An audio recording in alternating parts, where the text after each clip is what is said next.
જ્યારે વાત શિક્ષાની આવે છે તો સહજ આનંદ ટ્રસ્ટ નવી પેઢીને શિક્ષા તરફ પ્રોત્સાહિત કરવા માટે સતત પ્રયાસ કરી રહ્યો છે.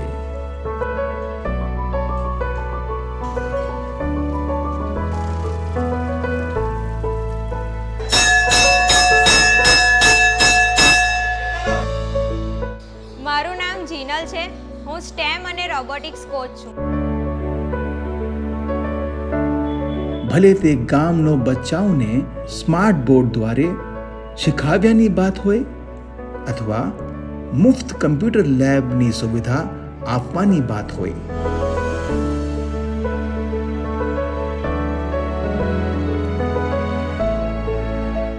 આ જે લેબ છે એનું નામ છે ATL. ATL એટલે અટલ ટિંકરિંગ લેબ. સરકારી સ્કૂલોમાં અટલ રોબોટિક લેબ જેવાના નવાચારને સહી રીતે અમલમાં મૂકવા માટે પણ પ્રયાસ કરવામાં આવી રહ્યો છે.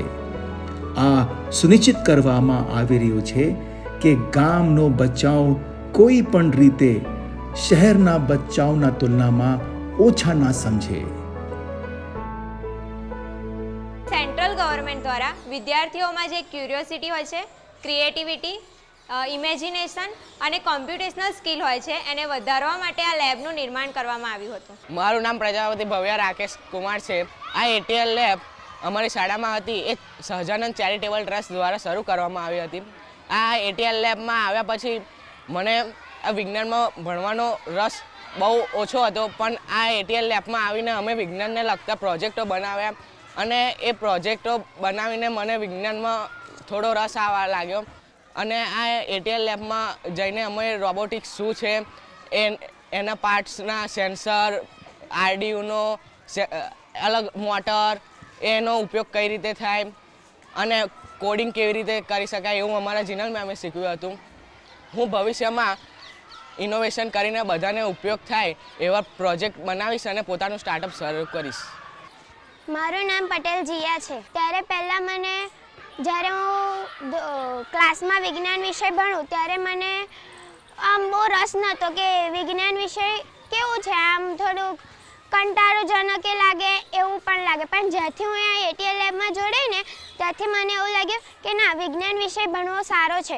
ત્યારે મને મારા મેડમે ઘણા બધા પાર્ટની માહિતી પણ આપી, જેમ કે ઉદાહરણ તરીકે મોટર, સેન્સર, અલ્ટ્રાસોનિક સેન્સર વગેરે માહિતી, મતલબ કે કઈ રીતે ઉપયોગ કરવો. અને હવે તો હું ક્લાસમાં પણ વિજ્ઞાનના પ્રેક્ટિકલ કરવા હું સૌથી આગળ છું ને મને યાદ પણ રહી જાય છે. તેથી મને ATL લેબમાં જોડાવાનું અને વિજ્ઞાન વિષય ખૂબ ગમવા લાગ્યો. મારું નામ આલેખ ચેતનભાઈ વાળંદ છે. હું 9મા ધોરણમાં ભણું છું. આ અમે એક બ્લાઇન્ડ સ્ટિક બનાવી છે જે આંધળા લોકોને કામ આવે. જ્યારે આંધળા લોકો કંઈક ફરવા બહાર જાય ત્યારે તેમના સામે કોઈ પથ્થર કે કોઈ થાંભલો કે કોઈ માણસ કોઈ વચ્ચે આવે ત્યારે આ સેન્સર વાગે છે. આ બઝર છે, અહીંયા આગળ અવાજ આવે છે. અહીંયા આગળ કોઈ આગળ આવે તો આ વાગે. હું તમને બતાવું ઉપયોગ કરીને.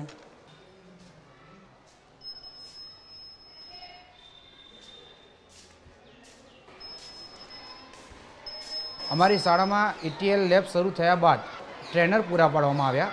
એનાથી એ લોકો રોબોટિક્સ છે, કોડિંગ છે, મિકેનિઝમ છે, ઓટોમોશન છે, આવા ઘણા બધા ટ્રેડ્સની અંદર એમને શીખવા મળ્યું છે. એમની સ્કિલ ઇમ્પ્રુવમેન્ટ થયું છે. સહજાનંદ ચેરિટેબલ ટ્રસ્ટ દ્વારા રાસ અને બોદાલ એ 2 સ્કૂલમાં જે લેબ છે એનો અસરકારક રીતે ઉપયોગ થઈ શકે તે માટે મને એમણે નિમણૂક કરી હતી. હું એ 2 સ્કૂલમાં જાઉં છું અને વિદ્યાર્થીઓને robotics, electronics, mechatronics, IoT, artificial intelligence જેવા વિષયો પર ભણાવું છું. આ લેબ આવવાના કારણે અમારી શાળાના જે બાળકો છે કે જેમને વિજ્ઞાન વિષય શીખવામાં આમ વધારે એવી અભિરુચિ થઈ, પૂરા રસ સાથે લોકો વિજ્ઞાનને શીખી રહ્યા. અમને જે ટ્રેનર પૂરા પાડવામાં આવે છે જેનાથી આજે બાળકોની અંદર સ્કિલ ઇમ્પ્રુવમેન્ટ થયું છે.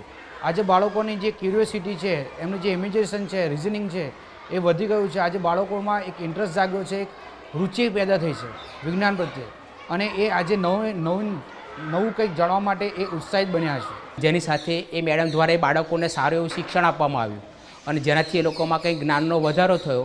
જુદા જુદા મોડેલ બનાવ્યા અને એ મોડેલ બનાવ્યા પછી કે જે લોકોએ વિજ્ઞાન મેળામાં પોતાના દ્વારા બનાવેલા પ્રોજેક્ટ કે જેથી એમાં ભાગ પણ લીધો અને સારું એવું પ્રદર્શન કરવાના કારણે એ લોકોને ત્યાંથી ઇનામ પણ મળ્યું.